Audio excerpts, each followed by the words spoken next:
역대하 26장. 아마샤가 죽자 유다의 온 백성들은 아마샤의 아들 우시야를 왕으로 삼아 아버지의 뒤를 잇게 했다. 우시야가 유다의 왕위에 올랐을 때 그의 나이는 16세였다. 부왕 아마샤가 죽은 뒤 우시야는 엘롯을 다시 건축하여 유다 땅으로 만들었다. 우시야는 16세에 유다의 왕위에 올라 수도 예루살렘에서 52년 동안 다스렸다. 그의 어머니는 예루살렘 사람 여골리아였다. 우시야는 자기 아버지 아마샤가 초기에 보여준 행적을 본받아 주께서 보시기에 옳은 일을 행했다. 그는 하나님을 경외하는 법을 가르쳐준 예언자 스가랴가 살아있는 동안에는 하나님을 찾았다. 그리고 우시야가 하나님을 찾는 동안에는 하나님께서는 그가 하는 모든 일들이 잘 되게 해주셨다. 유다 왕 우시야는 블레셋과 전쟁을 치렀다. 그는 블레셋 땅의 가드, 야브네, 아스돗 같은 성읍들을 허물어뜨리고 또 아스돗 성읍 부근의 블레셋 지역 안에 유다의 성읍들을 세웠다. 그때 하나님께서는 우시야 왕을 도우셔서 그로 블레셋 족속과 구르바알에 사는 아라비아 사람들과 마온 족속을 쳐서 이기게 해주셨다. 이처럼 우시야의 세력이 막강해지자 암몬 족속들까지 우시야에게 조공을 바치게 되었고 그리하여 우시야의 명성은 이집트까지 퍼져나갔다. 우시야 왕은 또 예루살렘 성읍의 모퉁이 문과 골짜기 문 그리고 성벽 모퉁이 위에 망대들을 세워 예루살렘을 더욱 견고하게 요새화했다. 그는 또 야산지대와 평지에서 기르는 가축이 많았기 때문에 광야에도 여러 곳에 망대를 세우고 물 웅덩이도 도처에 파놓았다. 그는 농사짓는 일을 좋아하여 전국의 산지 및 비옥한 저지대에 있는 자기 밭에 농부들과 포도원지기들을 두어 밭과 포도원을 가꾸게 했다. 유다 왕 우시야에게는 잘 훈련된 큰 군대가 있어서 언제든지 전쟁터에 나가 싸울 태세가 되어 있었다. 이런 장병들의 명단을 작성하여 징집하는 일은 서기관 여이엘이 맡았고 그의 부관 마아세야가 실무를 담당했다. 그리고 왕의 직속 지휘관 가운데 하나인 하나냐가 그들을 총감독했다. 그 장병들을 지휘하는 2600명의 장교들은 모두 족장들이었다. 그리고 그들의 지휘를 받는 전체 부대의 장병 수는 30만 7,500명으로서 이들 장병들은 왕이 명령을 내리면 언제라도 적과 싸워 이길 수 있는 잘 숙련된 군사들이었다. 우시야는 모든 군사들을 방패, 창, 투구, 갑옷, 활, 무린매 등으로 무장시켰다. 그는 또 새로운 전쟁 기술을 개발하였는데 화살을 발사하고 큰 돌덩이를 멀리까지 던질 수 있는 기계들을 정교하게 고안하여 예루살렘의 모든 망대들과 성벽의 모퉁이마다 배치해 놓았다. 하나님께서 우시야를 도와주셨으므로 그의 세력이 점점 더 커져나가고 또 그의 명성이 아주 멀리까지 퍼져나갔다. 그러나 유다 왕 우시야는 세력이 무척 강해지자 교만에 빠져 타락하기 시작했다. 그는 주의 성전에 들어가 자신이 직접 분향하려고 함으로써 그의 하나님 주께 죄를 저질렀다. 왕이 성전 안으로 들어가자 대제사장 아사랴는 다른 80명의 용기 있는 제사장들을 데리고 왕을 뒤따라갔다. 그리고 그들은 우시야 왕을 가로막으며 항의했다. 우시야 왕이여, 성전에서 주께 분향하는 일은 왕이 하실 일이 아닙니다. 그 일은 오직 거룩하게 구별된 아론의 자손들인 제사장들만이 할 수 있는 일입니다. 그러니 어서 성소에서 나가십시오. 이처럼 왕이 하나님을 거역하는 죄를 지었으므로 이제 왕은 하나님께 높임을 받지 못할 것입니다. 그러자 그때 향로를 손에 들고 있던 우시야 왕은 버럭 화를 냈다. 이처럼 왕이 분향하는 제단 앞에서 제사장들에게 호통을 치려고 하는 바로 그 순간 우시야의 이마에 나병이 생겼다. 대제사장 아사랴와 80명의 제사장들은 왕에게 나병이 생긴 것을 보고는 서둘러 그를 성전에서 쫓아냈다. 우시야 왕도 주께서 자기에게 벌을 내리신 줄 깨닫고는 급히 성전 밖으로 달려나왔다. 이리하여 우시야 왕은 죽는 날까지 나병을 앓았다.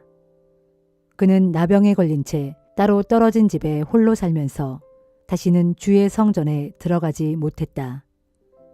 그렇게 되자 우시야의 아들 요담이 왕궁을 맡아 나라의 일을 돌보았다. 우시야의 통치 기간에 일어난 그 밖의 다른 모든 일들에 대해서는 아모스의 아들 예언자 이사야의 책에 자세히 기록되어 있다. 유다 왕 우시야가 죽어 자기 조상들에게 돌아가니 백성들은 그를 왕들의 묘실에 장사하지 않고 가까운 다른 곳에 따로 묻었다. 그 까닭은 그가 나병에 걸렸기 때문이었다. 우시야가 죽자 그의 아들 요담이 아버지의 뒤를 이어 유다의 왕이 되었다. 요한계시록 13장. 그때 나는 바다에서 짐승 한 마리가 올라오는 것을 보았습니다. 그 짐승은 10개의 뿔과 7개의 머리를 갖고 있었는데 10개의 뿔마다 각기 왕관을 쓰고 있고 7개의 머리마다 각기 하나님을 모독하는 이름들이 붙어 있었습니다. 내가 보기에 그 짐승은 표범처럼 생겼습니다. 하지만 발은 곰의 발을 닮았고 입은 사자의 입과 같았습니다. 붉은 용은 자기 힘과 왕자와 큰 권세를 그 짐승에게 주었습니다. 그 짐승의 7 머리들 가운데 하나는 치명적인 상처를 입은 것처럼 보였습니다. 그런데 신기하게도 그 상처가 낫게 되니 온 세상 사람들이 크게 놀라고 감탄하여 그 짐승을 따랐습니다. 세상 사람들은 그 짐승에게 권세를 준 그 붉은 용에게 경배하고 또한 그 짐승에게도 경배하며 말하기를 이 짐승 같은 자가 누가 있으랴? 누가 감히 이 짐승과 맞서 싸울 수 있으랴 하였습니다. 그 짐승은 교만에 가득한 말과 하나님을 모독하는 말을 하는 입을 받고 또한 앞으로 42개월 동안 활동할 수 있는 권세도 받았습니다. 그 짐승은 입을 열어 하나님을 모독했는데 하나님의 이름과 하나님이 살고 있는 처소 및 하늘에 살고 있는 자들을 마음껏 비방했습니다. 또 그 짐승은 성도들과 싸워서 이길 수 있는 힘을 부여받고 더 나아가 온 세상의 모든 종족과 백성과 언어와 나라를 지배하는 권력까지도 부여받았습니다.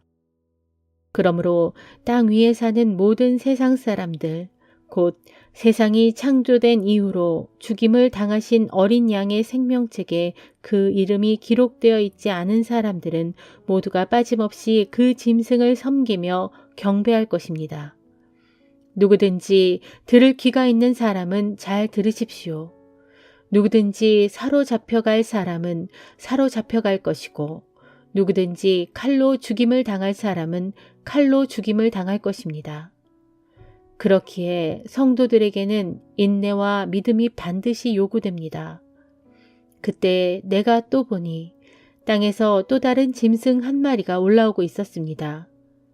그 짐승은 어린 양처럼 2개의 뿔을 갖고 있었고 용처럼 말을 했습니다.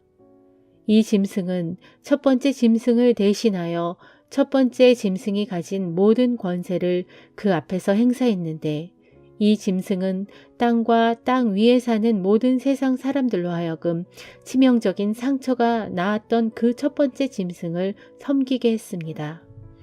또 이 짐승은 모든 사람들이 보는 앞에서 큰 기적을 행하였는데 심지어 하늘에서 불덩어리가 땅으로 내려오기도 했습니다.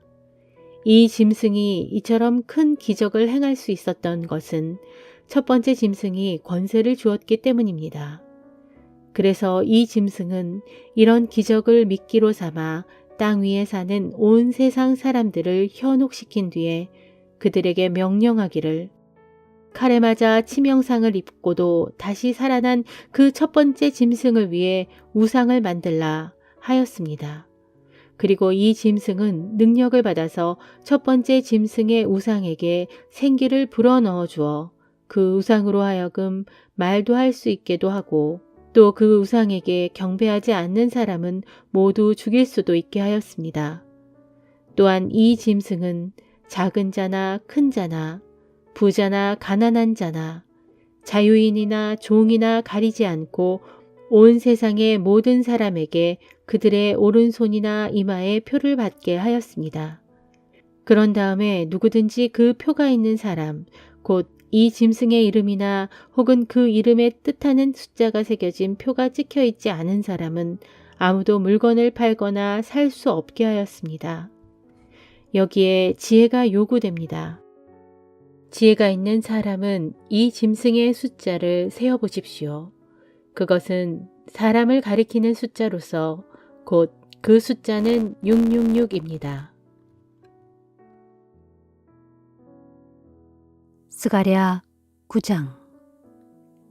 주께서 바라신 두려운 경고의 말씀이 하드락 땅에 내리고 다메섹 성읍에 머무니 온 세상 사람들과 이스라엘 모든 지파들의 눈이 주를 우러러본다. 또한 그 경고의 말씀이 하드락 땅에 인접한 하맛 지역에도 내리고 매우 지혜롭다고 자부하고 있는 두로와 시돈 사람들에게도 내릴 것이다.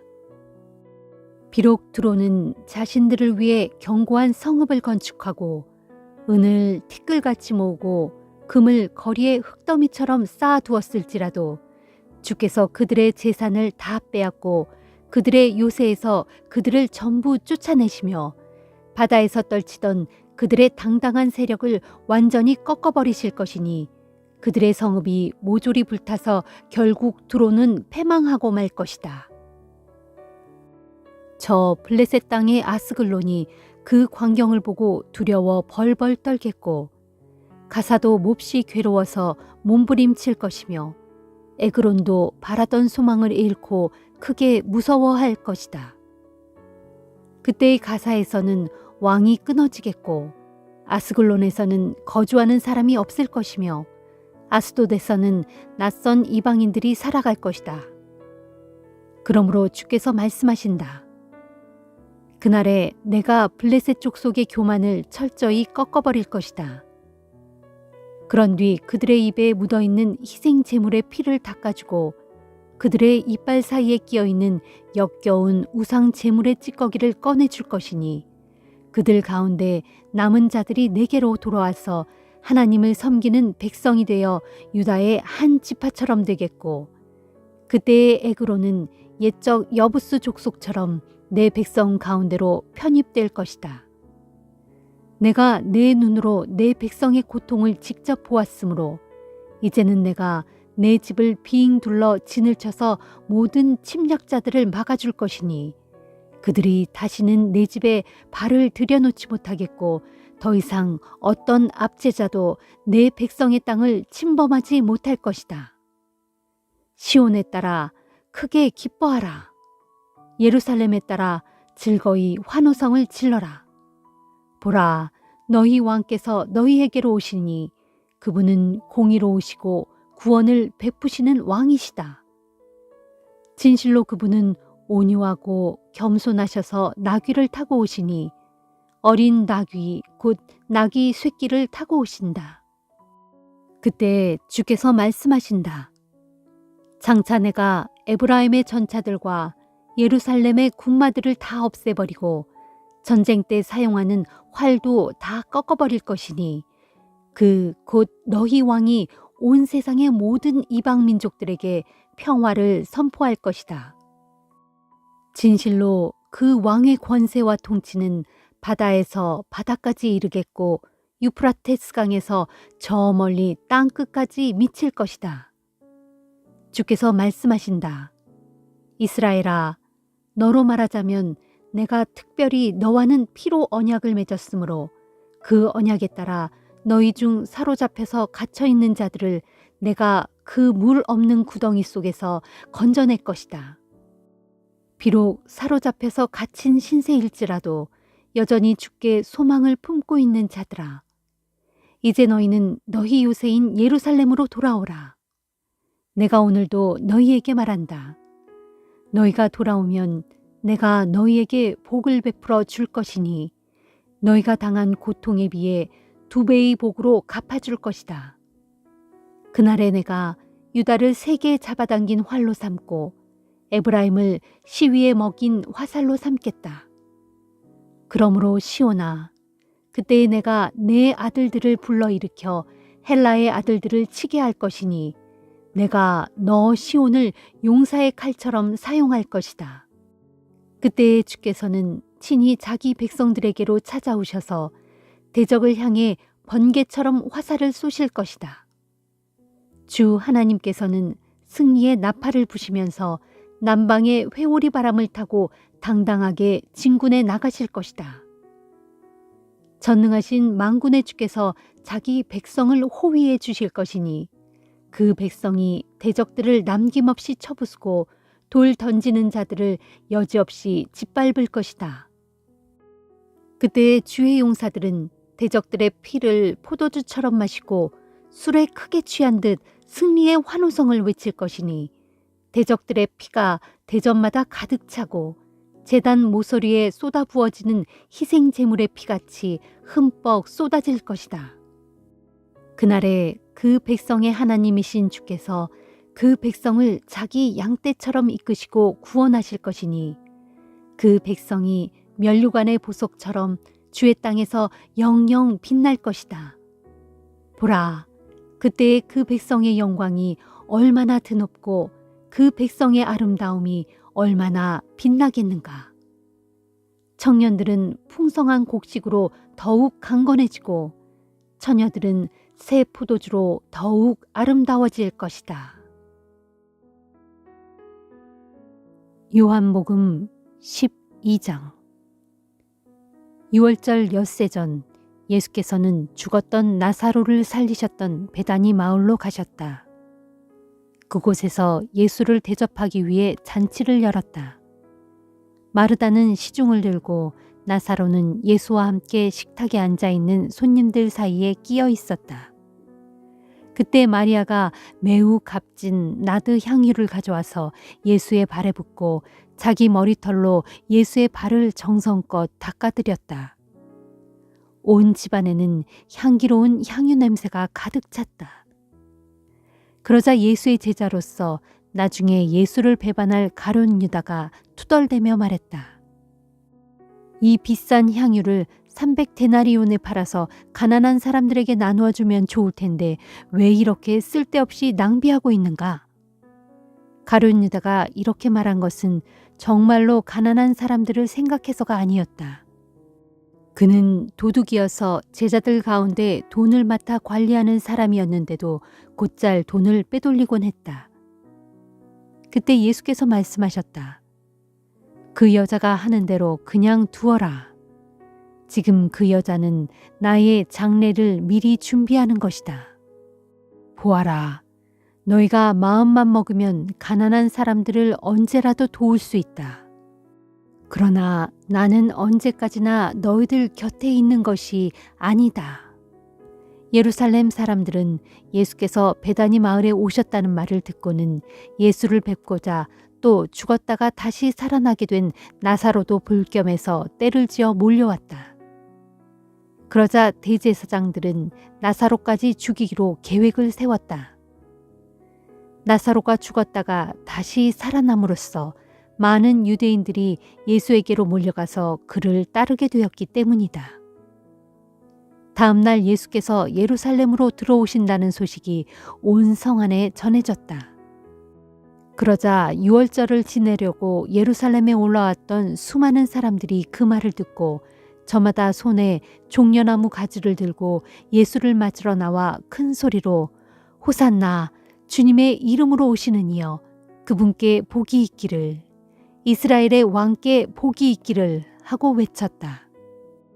예수께서는 어린 나귀를 타고 입성하셨는데 이것은 성경에 기록된 말씀과 같았다. 곧 시온에 따라 두려워하지 말라. 보라, 너희 왕께서 오신다. 그분은 어린 나귀를 타고 오신다 라는 구약의 예언이 이루어진 것이다. 처음에는 예수의 제자들조차도 이것을 깨닫지 못했다. 하지만 예수께서 영광을 받으신 후에야 이 말씀이 예수에 관한 기록이라는 것과 또 사람들이 그분께 그렇게 대했다는 것을 알게 되었다. 예수께서 나사로를 무덤에서 불러내어 그를 살리셨을 때 거기에 있었던 사람들은 자기들이 본 사실을 다른 사람들에게 널리 퍼뜨렸다. 그렇게 많은 군중이 몰려나와 예수를 열렬히 환영하게 된 것도 예수께서 행하신 그처럼 놀라운 기적에 관해 소문을 들었기 때문이었다. 그런 광경을 보고 바리새파 사람들은 자기들끼리 말했다.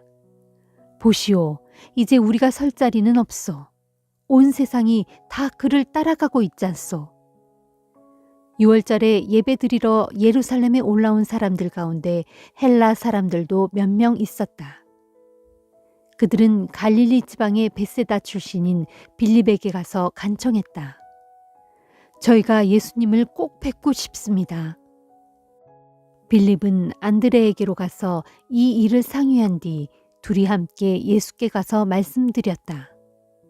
예수께서 대답하셨다. 인자가 영광을 받을 때가 왔다.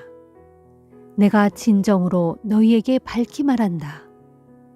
밀알 하나가 땅에 떨어져 죽지 않으면 그냥 한 알의 씨앗으로 남을 뿐이다. 하지만 땅에 떨어져 죽으면 많은 열매를 맺게 된다. 자기 목숨을 사랑하는 사람은 그 목숨을 잃을 것이요. 이 세상에 사는 동안 나를 위해 자기 목숨을 아까워하지 않는 사람은 영원한 생명을 얻을 것이다. 나를 섬기려는 자는 누구든지 나를 따라야 한다. 내가 있는 곳에는 나를 섬기는 자도 함께 있을 것이다. 누구든지 나를 섬기면 내 아버지께서 그를 귀하게 여겨 높여주실 것이다. 지금 내 마음은 깊은 번민에 쌓여 있다. 내가 무엇이라고 기도해야 할까?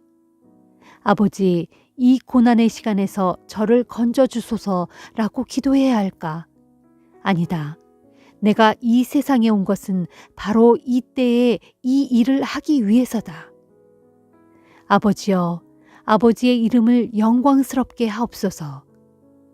바로 그때 하늘에서 음성이 들려왔다. 내가 이미 영광스럽게 하였고 또다시 영광스럽게 할 것이다. 그 자리에서 그 소리를 들은 사람들 가운데 더러는 천둥이 울렸다고 하기도 하고 더러는 천사가 예수께 말을 했다고도 하였다. 예수께서 말씀하셨다. 그 소리는 나를 위해서가 아니라 당신들을 위해서 들려왔소. 이제 세상이 심판받을 때가 되었으니 이 세상의 통치자가 쫓겨나게 될 것이요. 내가 이 땅 위에서 높이 들려 올라갈 때 나는 모든 사람들을 내게로 이끌 것이요. 예수께서는 자신이 조만간 당하실 죽음을 미리 하시고 이처럼 말씀하셨던 것이다. 그때 사람들이 외쳤다. 우리는 율법에서 그리스도는 영원히 살고 결코 죽지 않는다라고 배웠습니다. 그런데 선생님은 어째서 인자가 높이 들려야 한다고 말씀하십니까? 인자가 도대체 누구입니까? 예수께서 대답하셨다. 내 빛이 당신들에게 비칠 수 있는 날도 얼마 남지 않았소. 어둠이 오기 전에 어서 서둘러 빛 가운데 걸어 다니시오. 어두워지면 길을 찾기에 너무 늦을 것이오. 빛이 있는 동안에 그 빛을 믿으시오. 그러면 당신들은 빛의 자녀가 될 것이오. 이 말씀을 마치시고 예수께서는 사람들의 눈을 피하여 몸을 숨기셨다. 예수께서 그렇게 많은 기적적인 표징들을 보이셨음에도 불구하고 대부분의 사람들은 아직도 예수를 믿으려 들지 않았다. 이것은 선지자 이사야의 예언이 그대로 이루어진 것이다. 주님, 우리가 전하는 것을 누가 믿었으며 주님의 능력의 팔이 누구에게 나타났습니까? 또한 그들이 믿을 수 없었던 까닭을 이사야 선지자는 이렇게 예언하였다. 주님께서 그들의 눈을 멀게 하셨고 그들의 마음을 둔하게 하셨다. 그것은 그들이 눈이 있어도 보지 못하게 하고 마음이 있어도 깨닫지 못하게 하여 그들이 나에게 고침을 받을 수 있도록 그들의 마음을 돌이키지 못하게 하려는 것이다. 이사야 선지자가 이처럼 예언한 것은 그가 멀리 주의 영광을 보았기 때문이다. 따라서 그의 이 말은 곧 메시아 예수를 가리켜 말한 것이다. 유대인 지도자들 중에도 예수를 믿는 사람이 많았지만 아무도 그 사실을 드러내지는 못했다. 바리새파 사람들이 자기들을 회당에서 쫓아낼까봐 두려웠기 때문이다. 결국 그들은 하나님께 칭송을 듣기보다는 사람에게 칭송받는 것을 더 원했던 것이다. 예수께서 큰 소리로 말씀하셨다. 나를 믿는 사람은 나를 믿는 것이 아니라 나를 보내신 하나님을 믿는 것입니다. 또 나를 보는 사람은 곧 나를 보내신 분을 보는 것입니다. 나는 어두운 세상을 비추는 빛으로 이 땅에 왔습니다. 그러므로 나를 믿는 사람은 더 이상 어둠 속을 헤매지 않게 될 것입니다. 내 말을 듣고서 나를 따르지 않는 사람이 있더라도 나는 그를 심판하지 않습니다. 나는 세상을 심판하러 온 것이 아니고 세상을 구원하러 왔기 때문입니다. 그러나 나를 배척하는 사람은 마지막 날 내가 말한 진리에 따라 정죄를 당할 것입니다. 지금 나는 내 마음대로 이런 말을 하는 것이 아닙니다. 오직 나를 이 땅에 보내신 내 아버지께서 여러분에게 무엇을 어떻게 말하라고 명령하신 그대로 말할 뿐입니다. 나는 내 아버지의 명령이 여러분을 영원한 생명으로 인도한다는 것을 압니다. 그러므로 내가 말하는 것은 무엇이든지 아버지께서 내게 말하라고 일러주신 그대로일 뿐입니다.